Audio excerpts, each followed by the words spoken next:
শিক্ষামন্ত্রী যদি আমাদের এই সিসি ক্যামেরা যদি না লাগিয়ে যদি একটা করে আরেকটা করে অতিরিক্ত ফ্যানের ব্যবস্থা করতো তাহলে আমাদের জন্য অনেকটা ভালো হতো। নতুন শিক্ষামন্ত্রী সবাই বলছিল নকল নকল এড়াতে হবে, নকল করা দিয়ে যাবে না, নকল করা যাবে না। এটা তাদের ভাবা উচিত, নকল আমরা করি কেন, আমাদের উৎসটা আগে তাদের বের করতে হবে। আলহামদুলিল্লাহ ভালোই আছে, তবে যে কড়াকড়ি গার্ড শুনছি একটু আতঙ্কে আছি আমরা।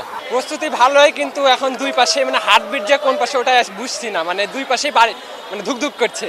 আর শিক্ষামন্ত্রী যদি আমাদের এই সিসি ক্যামেরা যদি না লাগিয়ে যদি একটা করে আরেকটা করে অতিরিক্ত ফ্যানের ব্যবস্থা করতো তাহলে আমাদের জন্য অনেকটা ভালো হতো। এত বড় রুমে মাত্র 4টা ফ্যান, মাঝখানে কোনো ফ্যান নাই, মানে মাঝখানে কোনো ফ্যানই নাই, মানে দুই পাশে 2টা আর পিছিয়ে 2টা। আমরা যে মাঝখানে যারা তারা মানে ফ্যানের বাতাস ওরকম পাবোই না।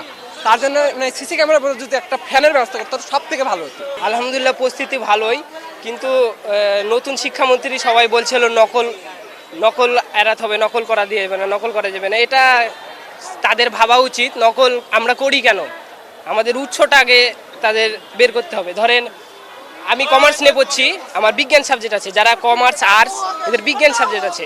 বিজ্ঞান সাবজেক্টে আমরা তো সায়েন্স না, তাও আমাদের হৃৎপিণ্ড, তারপর রক্ত, লোহিত কণিকা এগুলো পড়তে হয়। এগুলো তো পড়ে আমাদের ধরেন তারপর পরীক্ষাতে আসে হৃৎপিণ্ড আঁকানো। আমরা কমার্সের স্টুডেন্ট হয়ে তো এগুলো আঁকানো তো আর হয়ে দাঁড়ায় না।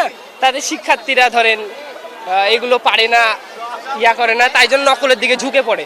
আসলে শিক্ষা ব্যবস্থাকে আমার পরিস্থিতি আলহামদুলিল্লাহ ভালো। বাংলা পরীক্ষা আজকে ভালো, একটু জীবনের প্রথম বোর্ড এক্সাম, একটু ভয়ে ভয়ে আছি। আল্লাহ দোয়া করবেন সবাই, দেশবাসীর কাছে দোয়া চাইলাম। আর পরীক্ষা প্রিপারেশন আল্লাহ দিলে ভালো।